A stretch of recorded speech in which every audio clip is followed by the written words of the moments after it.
Hello, everyone. I'm going to give us a few minutes. It usually takes a little while for folks to trickle in from the waiting room, and then we will get started in just a minute. Thank you for joining us today. Yes.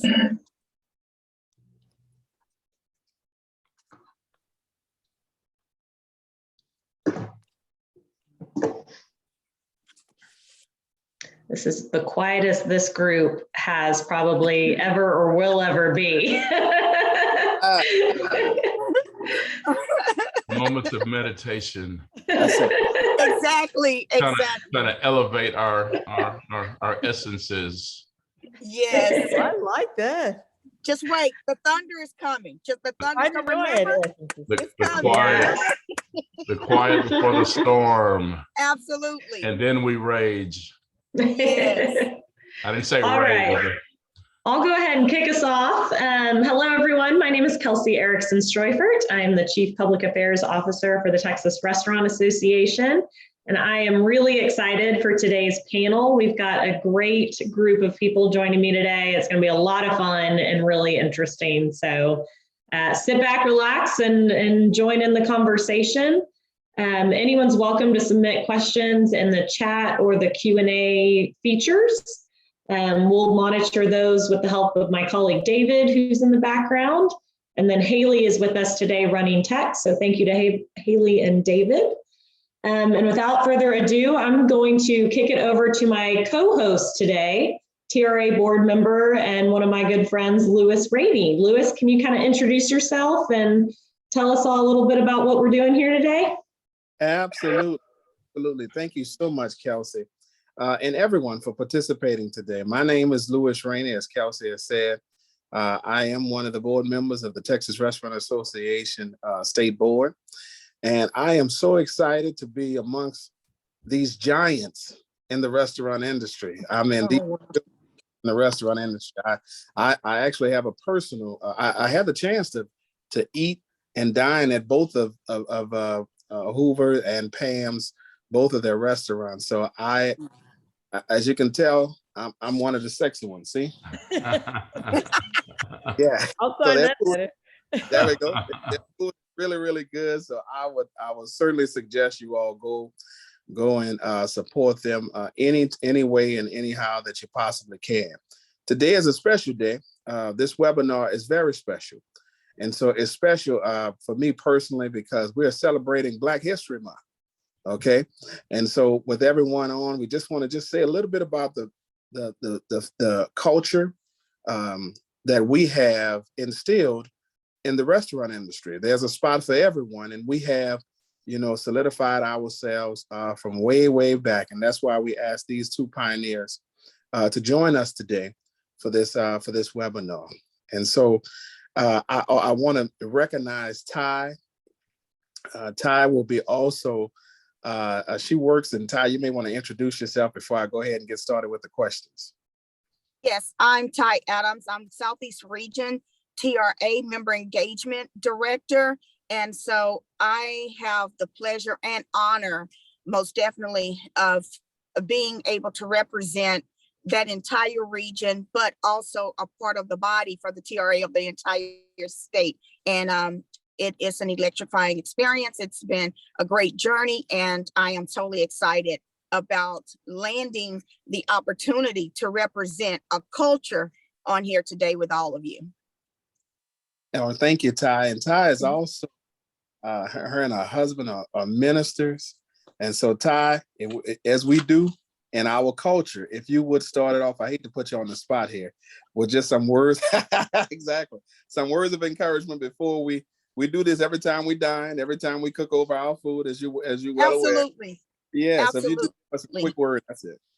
Yes, a word of encouragement on today would be opportunity. I do not want the communities that we're trying to reach to miss out on the opportunity that is being presented here today with a platform that they could possibly be unaware of or feel like it's not a good fit for them. And I just pray that in the wisdom that's going to be shared on here today, that they take advantage of the opportunities and doors of infinite wisdom that the TRA has to offer through great people, and it opens up opportunities for them in diversity in ways that they never imagined. So I would encourage them to accept the opportunity that we're giving today to join a part of a fabulous team and membership. Thank you. Thank you. Thank you. Mhm. So Mhm. I'm sorry to put you on the spot, but it's always It's good. okay. It's okay. Great. Always good. Always good, baby. You know that New Orleans come out of me every now and then. Hey, All now. right. So let's go ahead and get started. We've already discussed who's going to go first, pretty much with every question. We've chosen beauty before age, Hoover. So sorry, Amen. we'll go first. Okay. She wins on both counts. Exactly. So Pam, if you would introduce yourself, and then I know you're the owner of Chocolate Secrets. I'll ask this question, and then you could introduce yourself and answer the question at the same time. How did you get started in the restaurant business? Okay, so my name is Pam Eudaric, and I am the CEO and founder of Chocolate Secrets and Wine Gardens.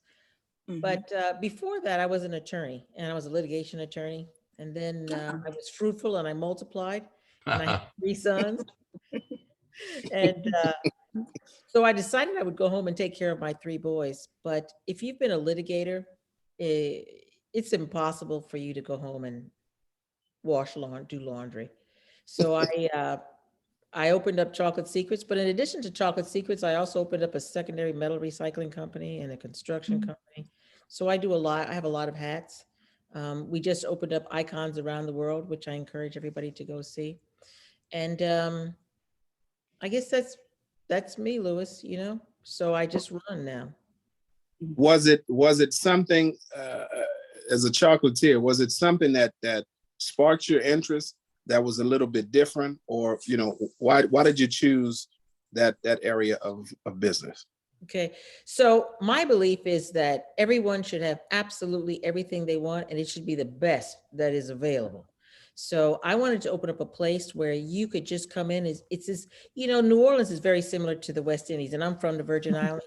So I wanted to encourage people to come into my home, and I'm going to offer you the best that I have available. So I wanted to have the best chocolates and desserts. I have wine, we have music. And so you're coming into my home, and I am entertaining you as though you are my family member. Yes. Wow. As a matter of fact, most people call me mom because, I'm the mom and I take care of everyone. Yeah. Absolutely. Hoover, my good buddy. I'd like to ask the same question to you. How did you get started in the restaurant business? And if you would, please introduce yourself as well while answering that. Well, I'm grateful, honored, humbled to be a part of this esteemed group. Thank you. I'm Hoover Alexander. I've got a restaurant east of I-35 on Manor Road, just across the highway from the University of Texas. East is important when you look on the history of segregation with Austin historically and by ordinance from several decades ago.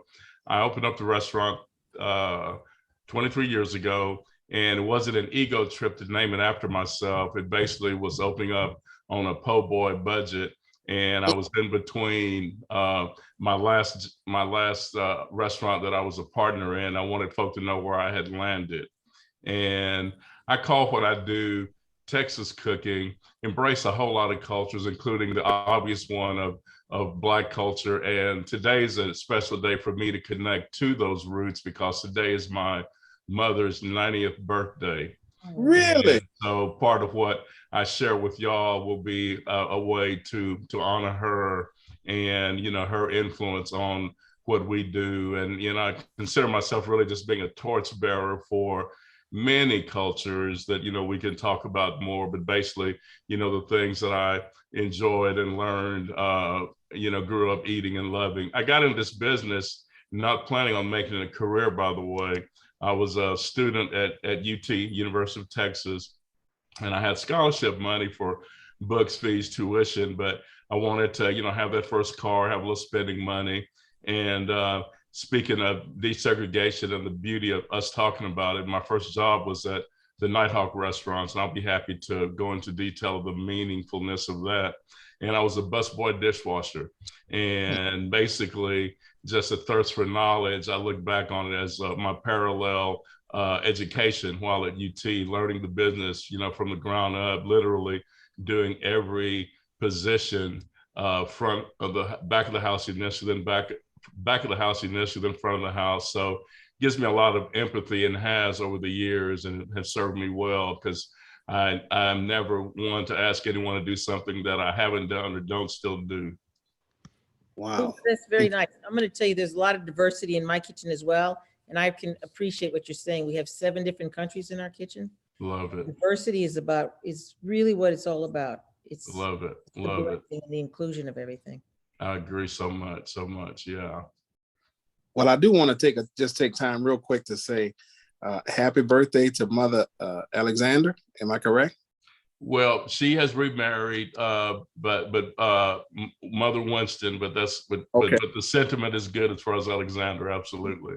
Thank you. No worries. We certainly appreciate her for all that she has done in inspiring you. And happy 90th birthday to her. Thank you.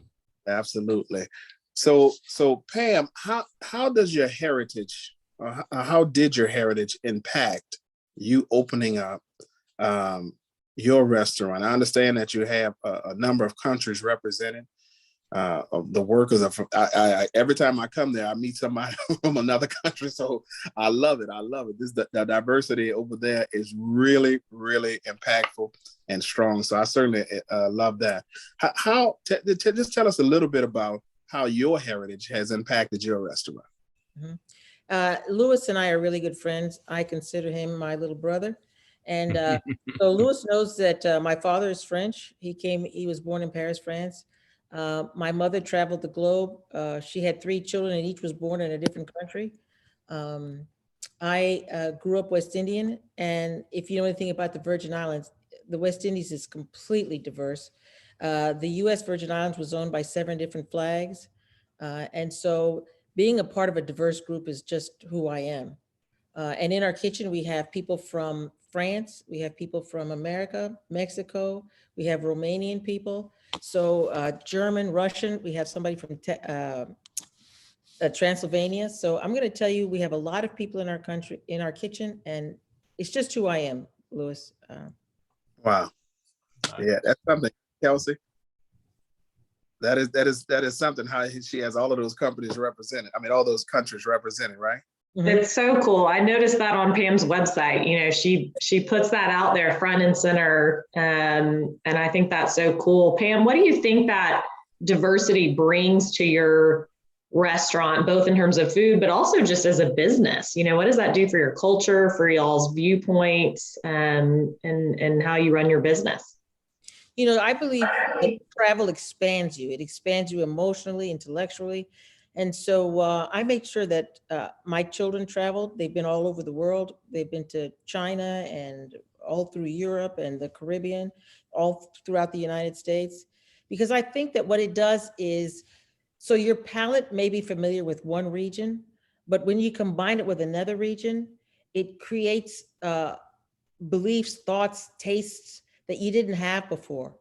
And that's what we're doing. And I think that's the same way culturally. It's not just in your taste buds, but it's culturally as well. So if we go to France, when you eat, you know, in America, when you sit down, they run to the table and they serve you right away. And then when one person is finished, they take that plate away. And then when the other, and if, to do otherwise in America, we think that that's poor service. But let's say you went to France, for example, you can sit at the table for 15 minutes before anybody comes by. You know, you eat leisurely. And I've gone to France with friends and they're like, where's the waiter? What's going on? And I say, shh. If you wanted to eat in America, you should have stayed there. We're in France. Let's enjoy this. Let's understand this. Let's appreciate this. And so that's what Chocolate Secrets has. It has many cultures. And we want you, first of all, if you bring your culture to us, we embrace it. Oh my God, we love it. But as well, we introduce so many cultures so that you can experience different lifestyles and different beliefs while you're there. Pam, you really hit on a key word that I believe in. I speak a lot about culture. And for me, it even goes beyond ethnicity. And I talk a lot when I connect different styles of food and things that I've learned. I call something po-folk culture. And one of the things that, you know, I reach back and realize things that people have, you know, give adjectives to, give names to, like farm to table, organic, locally grown. And I'm the first generation born in the city here of Austin, but my roots go back my mother's side to a little farm east of Austin, a little community called Utley. And those were the Black farmer roots that I came from. My father, the Alexanders and Collins, they were the Black ranchers south and west of Austin. And I look back on some of the things that I came to appreciate just growing up as a kid and took for granted, but basically just taking things that may be real simple and making wonderful, wonderful things out of them. And my second culture, as it were, I went to a Catholic school in the barrio here on the east side, primarily Mexican American. And we had a few sprinkling of Cubans there back in the 60s. And just getting familiar with those cultures, going to their homes, tasting their version of home cooking. You know, I look back, didn't appreciate it then because I took it for granted, but basically just connecting to another culture, but through just basic, simple, straightforward things. And then later years when I got familiar and embraced Cajun and Creole, same thing. My first trip to Jamaica, oh my goodness, jerk chicken, jerk ribs, are you kidding me? I mean, it spoke to me, it spoke to me. And then, you know, looking back on the history of meaningful stuff, every culture, globally speaking, you know, it just connects to that po-folk culture, I call it. You know, it's like, what do you have around you that you can make something wonderful to eat, to enjoy, and, you know, and to, you know, create, you know, memorable events, and food being the prism. So you know, then coming from Texas, you know, I can talk about smoke culture, you know, barbecue, and one of the groups that I've been a member of, Southern Foodways Alliance, you know, and, you know, we talked about, you know, the boys from the Deep South talk about, you know, barbecue is pork. And I say, hey, I'm from Texas. If it fit in the pit, we try to smoke it. And so, you know, I embrace that aspect of culture as well, you know, as far as what we do. So it's a big, big, powerful, meaningful word for me, and ties me into what we try to do, you know, at the restaurant, straightforward Texas cooking. Some folk call it soul, some call it Southern, some call it home. But, you know, I just said, just call it and call me. And, you know, and we want to just try to represent all of those cultural influences that I grew up, you know, enjoying, loving, tasting, and appreciating. Mm-hmm. And Hoover, how long have you been in business? You know, at Hoover's, 23 years, we'll be hitting 24 years this October. And every time I speak it, I can't even believe, you know, the time has passed so quickly.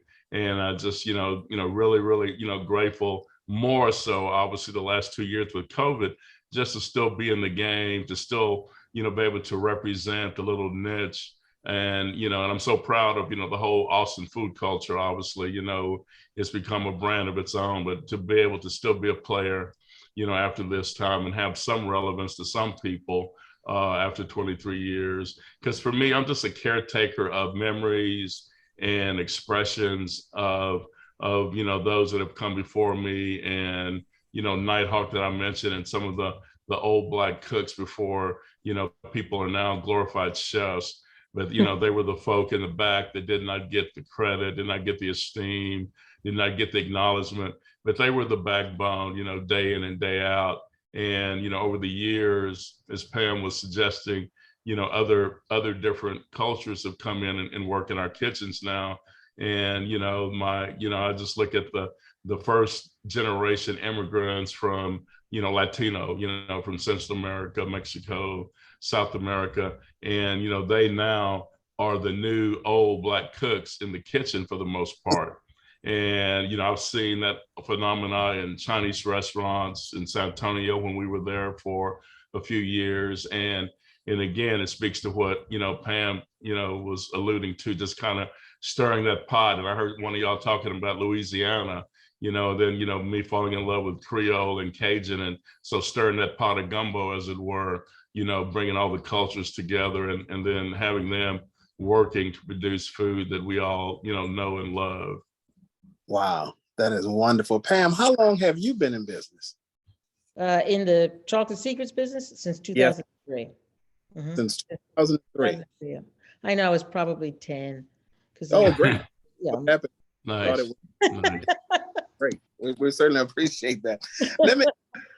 me take a quick spin. As African Americans, how do you think that has impacted your business as an African American? Has it been positive, negative, or has it been an advantage, a disadvantage? Give us a little feedback on that. Okay. I'm going to tell you, I am completely 100% proud of everything I am. Some people are bothered by, I need to adjust myself because I'm female. No, I don't. I'm great. I love being a woman, or I need to adjust myself because I have more melanin than someone else or not as much as someone else. The amount of melanin I have, I think, is absolutely perfect. But I also think the amount of melanin you have is absolutely perfect. So none of these things create a barrier or a step ladder for me. My age, I am completely content being old. I'm not trying to be old. So everything that I am, I love it, I embrace it. But everything you are, I love it, embrace. So let me tell you that being an African American, that term is a little sometimes misspoken, I'm French and West Indian and American. So what I am is a melanated female. And I absolutely love that. There you go. Yeah. That's one. Ty, that's a sermon all by itself, huh? Absolutely. Ty, would you like to say a word or two about that? Because I saw you putting your hands up. Oh my, when she was speaking that, it was running chills down my spine because I can honestly relate to that. I'm just the best person that I can be, and just so happen I'm in the skin that I'm in, and I love living in it because I became comfortable with it. We're one, and so that's a great way to be. And honestly, that's the message, that we're trying to get to other communities that don't all look the same. It's like, this is the community that's being created at TRA. This is what it is all about, and that's just a phenomenal way to be able to see things, to not see things in a sense of judgment from one respective persons to the next. But it takes people as individuals understanding and being comfortable with who they are in their skin, regardless of the melanin. So I totally agree. Amen to both of you. Well said, Ty. Well said. Thank you. I would say, Hoover, listen, our leader, Emily, one of the things before I became a member of the TRA board is she committed to listening. Yeah. And so we heard from a guy just recently at Chocolate Seek, was one of the guys who fought in the movement, Reverend Peter Johnson. And one of the things that I took away from his speech was, if everybody would just listen, not hear them, not just hear them, but listen to everyone's viewpoints, then I guarantee you'll start respecting everyone's viewpoint. And so, Hoover, with that being said, my friend, how has being a Black American impacted your business? Well, let me say, I feel like I'm at church because the ladies have been preaching and I love it. I'm in harmony with everything they said. I think most of the limits that people put on themselves are self-imposed. And I have my little sermon that's of speaking to people and saying, we have lost the skill, the art of listening, and then that's different from waiting your turn to shout back at someone else. It's about having empathy and truly appreciating it. And I may not look like it, but we used to call Heinz 57. I'm a mixture of everything. My father's mother, back in the day when we had self-imposed attitudes about how much melanin we have in our skin, she would be someone that folk would say pass for white, for example. So I've got Irish, I've got Native American, I've got Mexican, obviously I've got African. And so I've had an appreciation, as the ladies have said, for all of the above, even though it may not be spoken about as much. And I really enjoy, by the way, but, was never like conscious, but looking back on it, busting and breaking stereotypes, expectations, because of how I look, be it, the color of my skin, the size I am, whatever. And, self-imposed limitations. And I think it's all about, what you believe in yourself. I have been it's been good and bad, regardless of what color you are, what sex you are. And I really believe, as the lady said, I've had Black folks, I've had white folks that have said wonderful, uplifting things and supportive, and some of it coming out of the fact of, okay, we recognize, your ethnicity. And on the other hand, I have been, particularly when I had a restaurant in San Antonio and another one, not in the hood, in the kind of hood where I'm at now, the borderline hood, where I've had Blacks and whites say, you don't belong there. You need to be back where you belong. So they had self-imposed restrictions of their perception of where I should be. And likewise, again, I said, I don't really care how you pigeon or characterize the food we do. I call it Texas, home cooking, but you can call it soul, you can call it Southern, perception and where you're coming from is your reality. So I embrace all of the perceptions about me, regardless of what color skin they are. And I, refuse to ghettoize, myself, pigeonhole myself, because, more and more people are aware that, hey, Black folk can cook French, they can cook classical. Some of them have chosen to get classical training and do wonderful, chef things, many of which incorporate their culture and heritage being African-American, and some not. So I'm open-minded and open-eyed, for what and not judging people just on certain assumptions based on how they look. And that's how I just run out there to the world. I take my leaps of faith, the same way. And I get acknowledgement from Blacks and whites, for being, a Black man. And also I've gotten criticism for both. So, I acknowledge that's the reality, and don't bother me or bothers me less. I accept that and keep just trying to do, do my thing, listen to my voice, and keep my, my eye, going forward. I remind people that the windshield is bigger than the rearview mirror. So I try to, stay busy, looking forward, looking ahead, and, looking for opportunities, going forward, regardless, again, of what I look like, et cetera. Wow. Pretend I made that saying up, and I'm gonna tell everybody that was mine. Yeah, the window. You may borrow whichever if the shoe fits and works for you. Yes, ma'am. Carry on and take it with you.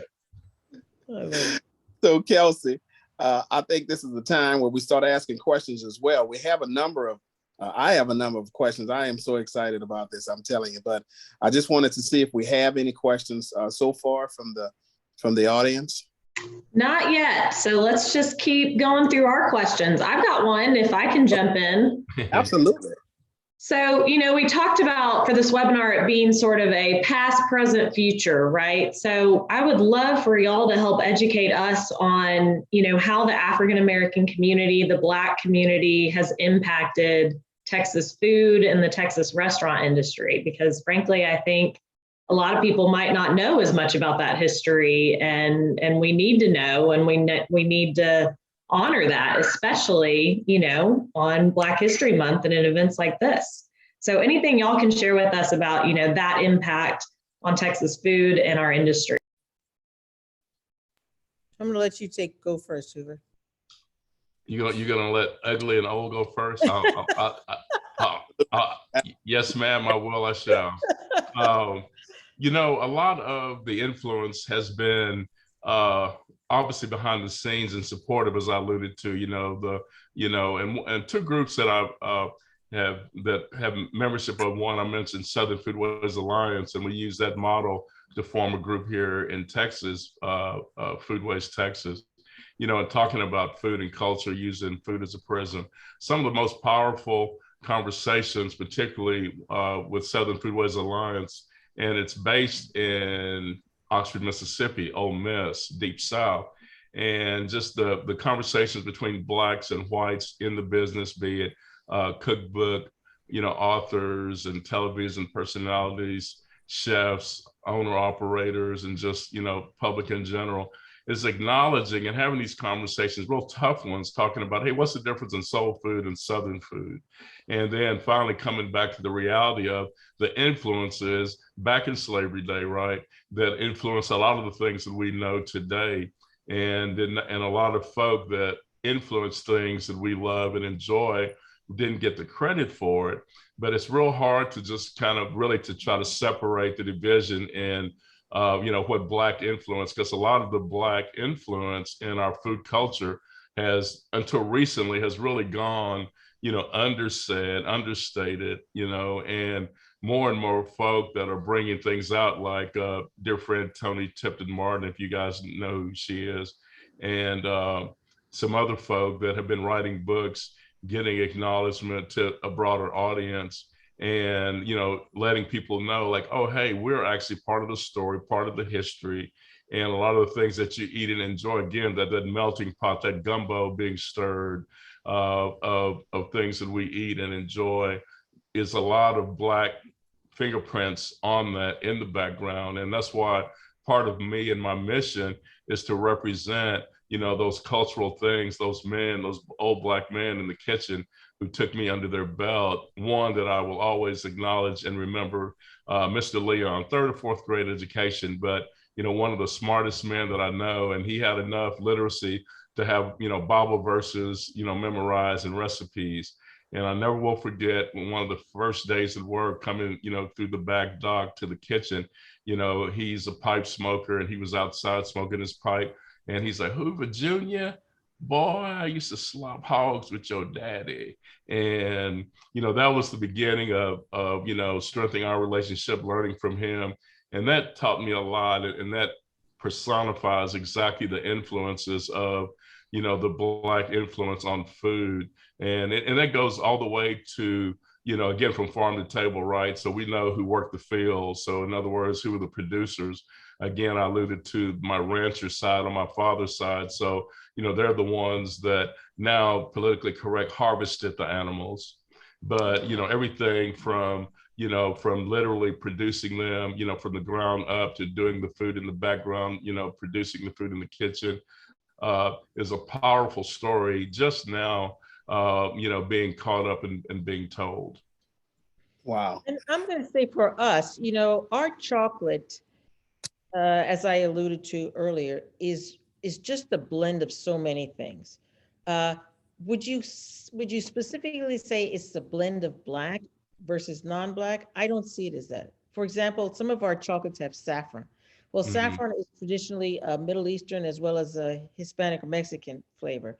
We use pistachios, we have dates and figs. And we also make a lot of pastries. Some of our pastries have a lot of West Indian feel to them. So we have a rum cake. I'm just going to say that the idea that our recipes are aimed solely at or come solely from a melanated perspective is incorrect. It comes from the world. And I just think there's too much attention to what color you are. I'm so happy being Black. Oh, whoa. But everything I do is not about my melanin. What I do is about my culture, and my culture is, a part Chinese, part French, part West Indian, part American, part Native American. My culture is all of me. My culture is the world. But I think all of our cultures are the world. And we don't need to self-segregate or self-separate. We need to understand the inclusivity of the whole planet. And I think COVID gave us an example of it. A strain of COVID would break out someplace you'd never heard of, and 10 minutes later, it's in Dallas. It's because the world is we are just combined now. And I understand, Kelsey, what you're trying to say about, specifically is something that we do about Blackness, perhaps, but to me, what we do has more to do with culture than melanin. We have a diverse cultural base, not a diverse melanin base.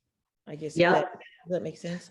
Absolutely. Totally appreciate that. And I think, one of the coolest things about food and about our industry, I think, is that melting pot, right? It's about all these different influences coming together, constantly changing, and that's what's so exciting about our industry, I think, is that that melting pot. Yeah, Ty, I saw you unmuted.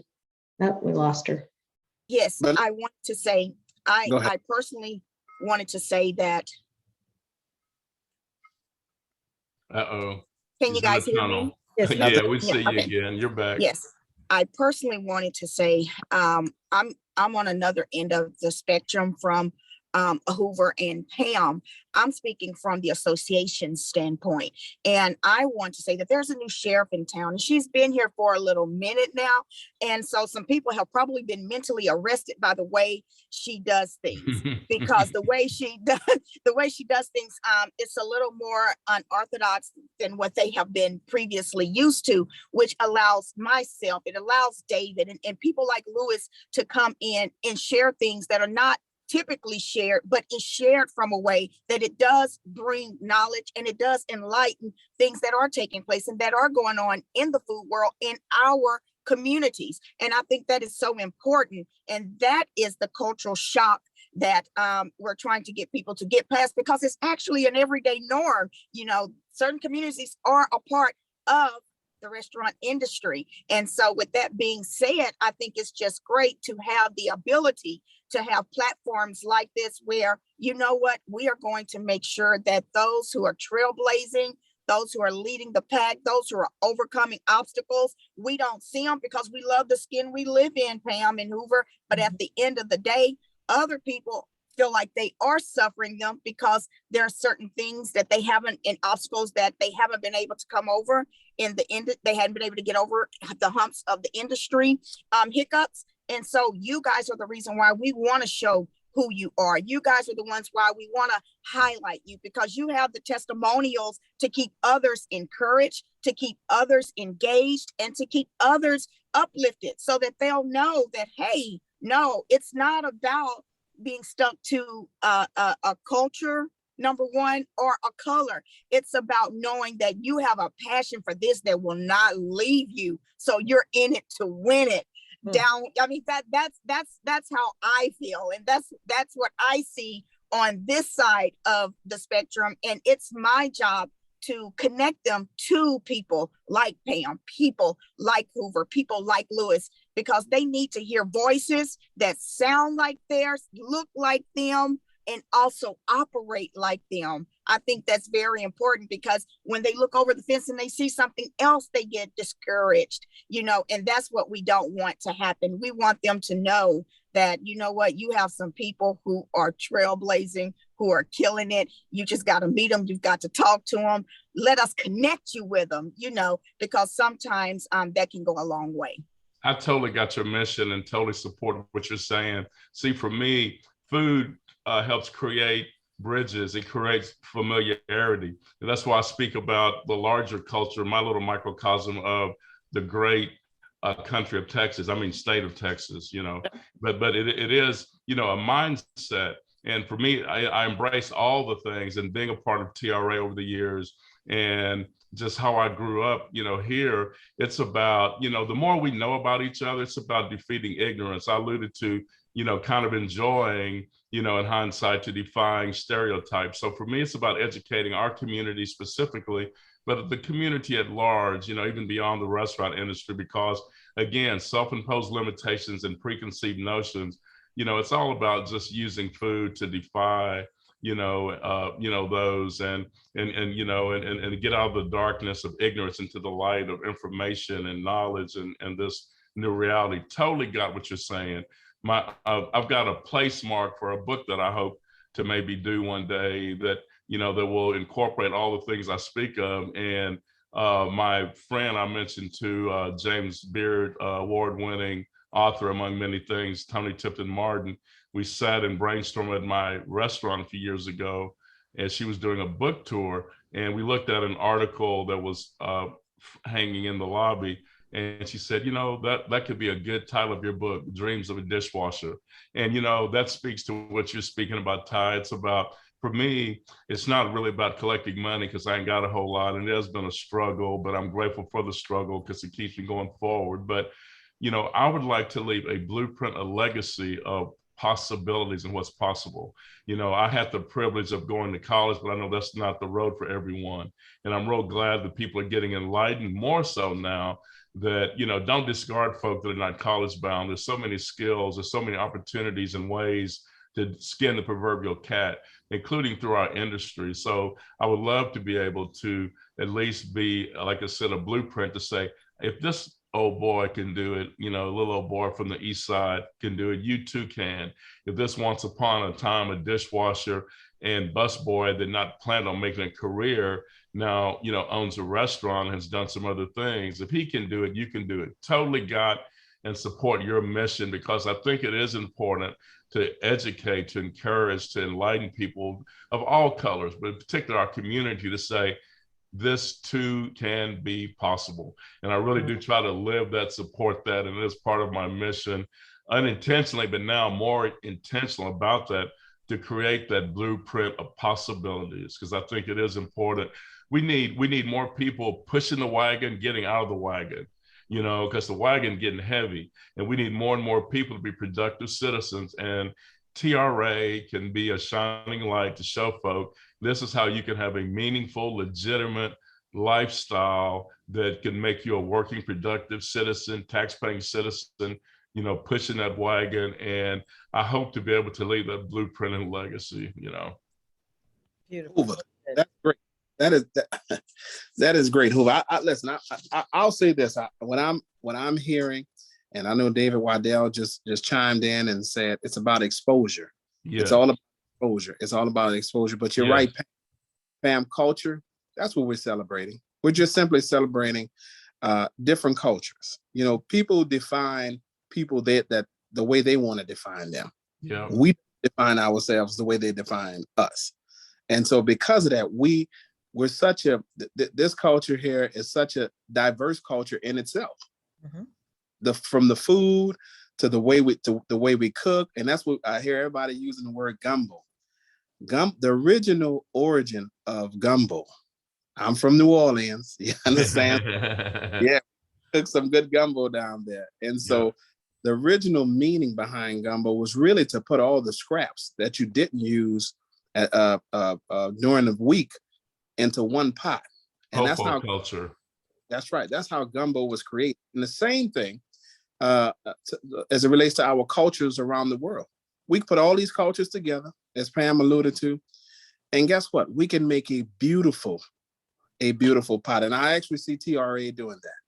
And so I can tell you, I've been around here for a year or so now, and I've seen a difference since I've been here, you know. And so I am so happy to be a part of that. And I want to give one thing.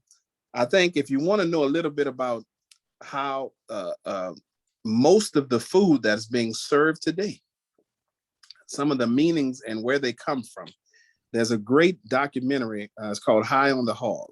Mm-hmm. It's on Netflix. And so I think you guys should look at that. And if you need any more reference, please give me a call at any time, and I can give you some more reference. But I want to ask this question, if that's okay, Kelsey. I'd love for both of you all to give us, if you don't mind, one of your favorite dishes and the recipe to how to make your favorite dish. Now, my grandmother used to say this. She said, "Now, son, I have all of those restaurants all across the country. Don't feel bad when people ask you the recipe, because you could give them the recipe, but they still ain't gonna make it the way you do it." So I would love for you all to tell us at least one dish that you really like, and the recipe and maybe the meaning behind it. You know, I'm not going to be able to give you the recipe as I sit here, but I'm going to send it to you, and you can attach it when you put this out, because, you know, each recipe is so complicated. But I'm going to tell you, I like, are you talking about recipes that I like personally? Yes. Or in the restaurant? Either one, whatever one that you would like to share with us. So if you're talking about West Indian food, we have something we call fungi and kalaloo. And, you know, but it's complicated. It's sort of like gumbo. I like pate, which is like, is filled with meat inside of a dough. Of course, I like rum cake.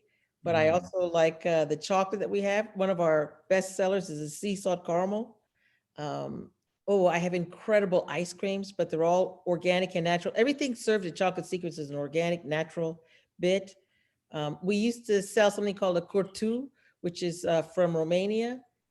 It's just to say that my palate can distinguish one recipe above all is impossible. This mouth of mine can just eat and eat and eat. And as long as it's diverse and exciting on the palate, I'm ready to go.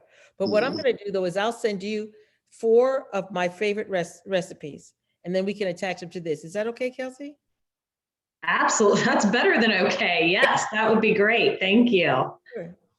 Hoover. Your turn. Yeah, and I call our style of cooking, just straightforward, simple cooking. So a couple of things that I've done on some honored and blessed, and not bragging, but, a couple of national TV shows even, is just something that a lot of people will identify as Texas cuisine, but also, my earlier roots before we could appreciate Texas, is again about just that home cooking, learn from my mother. And it's basically just taking pan-fried meats, whatever's available, and doing something with. So of course there's the ever-present chicken fried steak that we do at the restaurant. But I look back on basically my personal family roots is again taking whatever may be and just keeping it really simple. You can use that old cast iron skillet. And I look back and think often about like every black kitchen I went to, and it's not restricted just to black kitchens, but it was that coffee can with bacon drippings on the back of the stove. And so even the gravy, the cream gravy we make, for example, at the restaurant, I infuse a little bit of bacon drippings into that standard recipe just to have that hint and memory. And so basically one of the things that illustrates all that I'm saying is just doing something really simple when you've got some salt and pepper and garlic, and season the flour with, season the meat with, and have your little egg milk wash, and and then we can't do it at the restaurant because of the volume, but just taking that meat, in this case a chicken fried steak or whatever, that cutlet, and just treating it to that simple seasoned flour, egg wash, a little more seasoned flour, and dropping it in the hot grease. And I've demonstrated that a lot, the old school of using that old cast iron skillet, using that bacon drippings, and just pan frying it. And then of course taking the drippings, pulling the meat out, scraping it, adding a little bit of milk, tightening it up and making its own gravy. So for me, that just is kind of symbolic, one of Black culture, one of my personal family culture, and then of course the ever-present, like I said, Texas culture of the chicken fried steak. So again, cross-culturally, we try to represent, for example, at the restaurant. And Hoover, what time did you invite us over for dinner? Look, Pam, you beat me to it. I was about to say you hadn't said anything about the blackberry cobbler recipe. Are you holding out? Holding out. Due to limitations of time, you understand. Yeah, right, Pam. You hit the nail on the head. I was thinking, I'll be in all 2 weeks. Yeah. I'm straight over the Hoovers. Trust me, I'm going straight. Kelsey, do we have any questions? You just yet? I've got one. Y'all are trailblazers in this industry, and so I'd love to kind of pick your brain on where do you think this industry is heading? What are the challenges we need to face? What do we need to do as a big restaurant community to make this industry even better and even stronger? I think we're heading towards diversity. And I'm going to tell you, we're heading towards a combination of cultures. And I love that Lewis is now on the board as well. I think our society, as I said, it's too small. I'm here today and tomorrow I'm in Bangladesh. And the day after that, I'm in Paris. We are heading towards a melting of all flavors. Just like when you make a recipe, you blend all the flavors and it's better. The sum is better than the parts.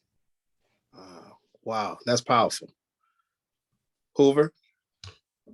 Demographers have spoken for years about, this impending thing we're into now as far as, generational changes, and it has been magnified and on the express line with COVID called our labor situation.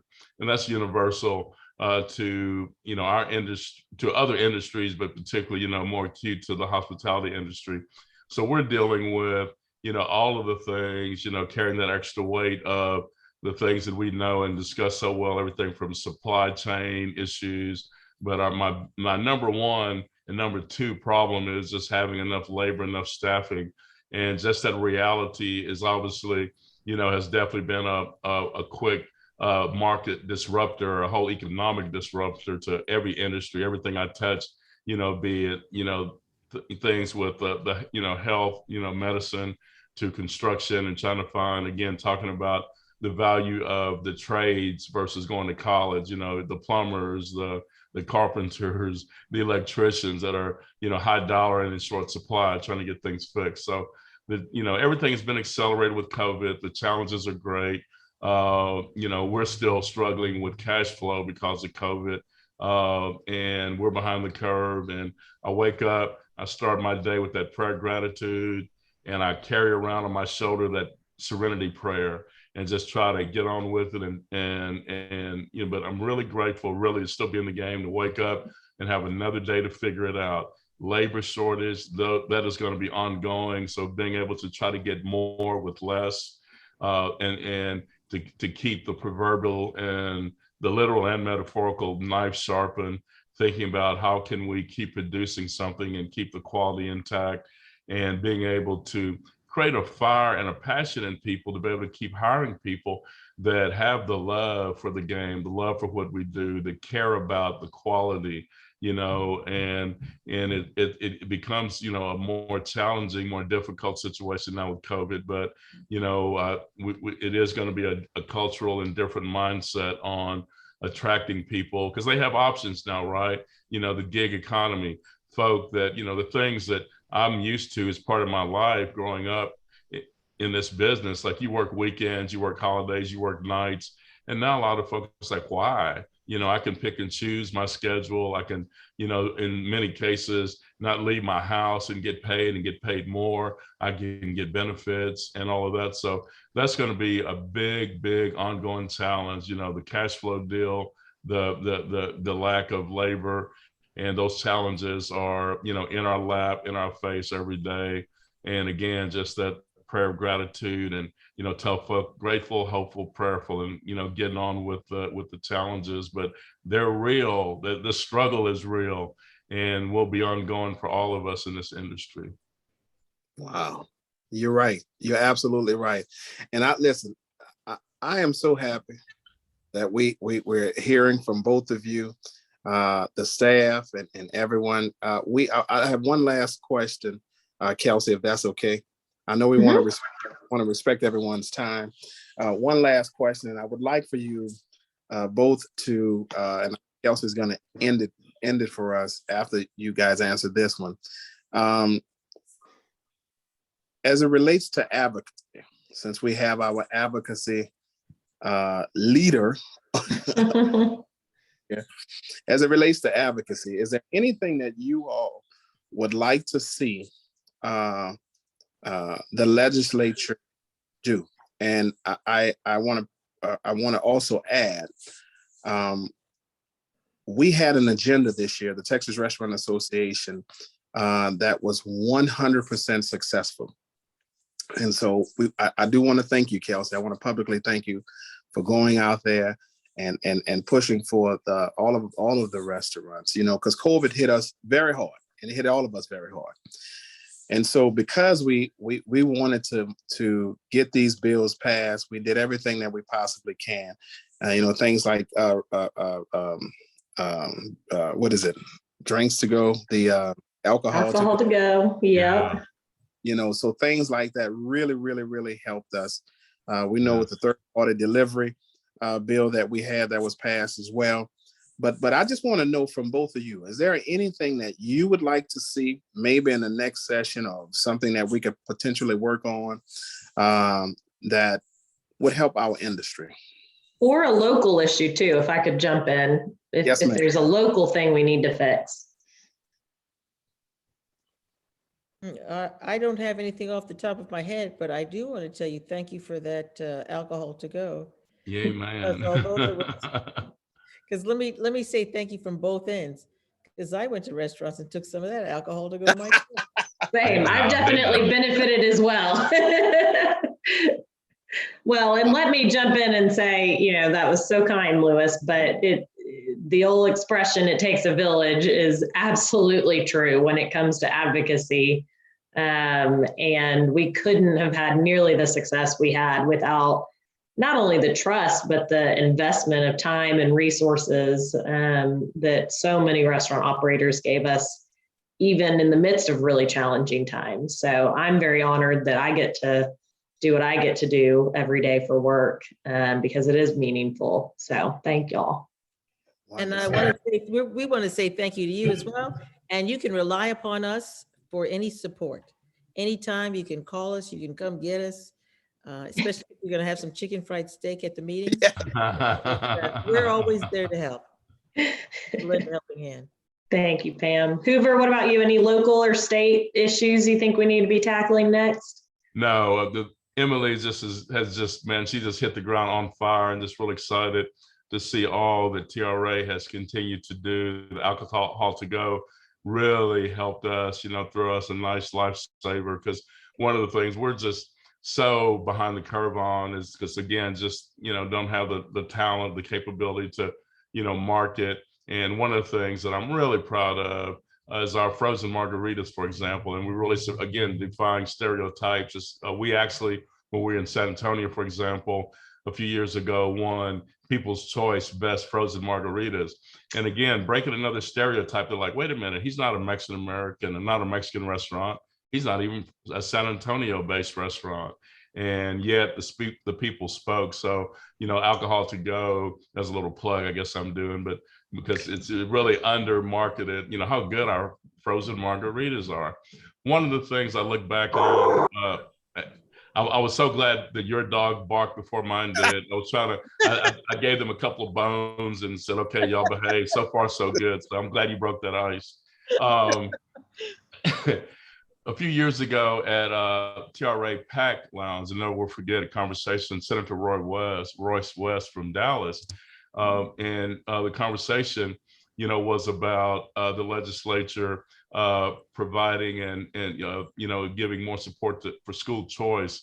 And I'm trying to think what they used to call it back in my day, but basically electives and I know the European model, right, where you're learning skills and trades early on. Is it from junior high, high school, et cetera? So you can provide skills where you don't have to go to college, be it an electrician, a carpenter, or in our case, bakers and cooks and restaurateurs, and all the things that we've done as far as competition, with these high school teams. But he talked about, wanting to and making attempts, even though not successful back then, to provide some school choice and put more money back into the electives of things like that.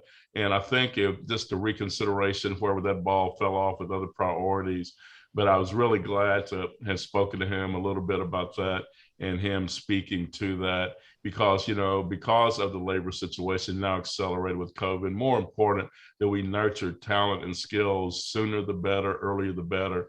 And if y'all can put a little shoulder behind that in the legislature, as far as getting money involved in some of the programs that y'all know too well and have been involved with on the high school level, to try to get them excited about the possibilities. Again, the blueprint to create other possibilities where you can be successful and make a good living without having to go to college. There's skills that can be utilized in our industry.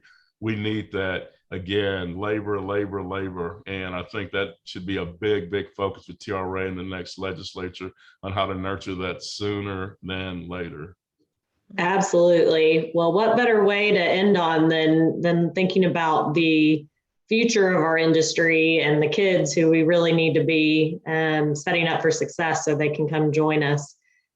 David is wisely pointing out that the Greater Austin Restaurant Association has 3 $5,000 scholarships that they're offering right now. So anyone who's watching this or will watch the recording, if you know of students, or I think even adults can qualify in certain situations, David, correct me if I'm wrong, who might be interested in applying for those, please visit with David and learn more about that, because we want to make sure that money goes to good hands. And Ty, I'm going to ask you to close us out, please. I want to start by saying thank you. I mean, just a wealth of information, and from the association, from us to you guys. You are our reason, and we appreciate it so much, and we are honored. And as far as the future go, our future is seeing your faces. You guys are our future, and we appreciate it so much. And as far as everyone on the recording, if you have any questions, feel free to reach out to our Austin staff. You have Kelsey and David there to help with this webinar. We thank you guys for tuning in. We pray that this has been a blessing. And remember, this is an opportunity. You don't want to pass it up. Trailblazing. Thank you. Amen. Thank you all so much. We certainly appreciate everyone. And I just loved it. I'm telling you, I got a page full of notes here. I'm gonna go back and do some homework, and I appreciate everyone, y'all. So thank you all. Since the Texas Restaurant Association, we really do thank you all for participating. You are trail. Yes. And yes, thank you, Pam. Thank you, Hoover. Thank you, and Pam. Lewis. Thanks, Hoover. And Kelsey, I love Grateful. all right. We love you, and go enjoy the rest of your day. Bye. Thank Do y'all. it. Thank you. Thanks, everybody. Bye.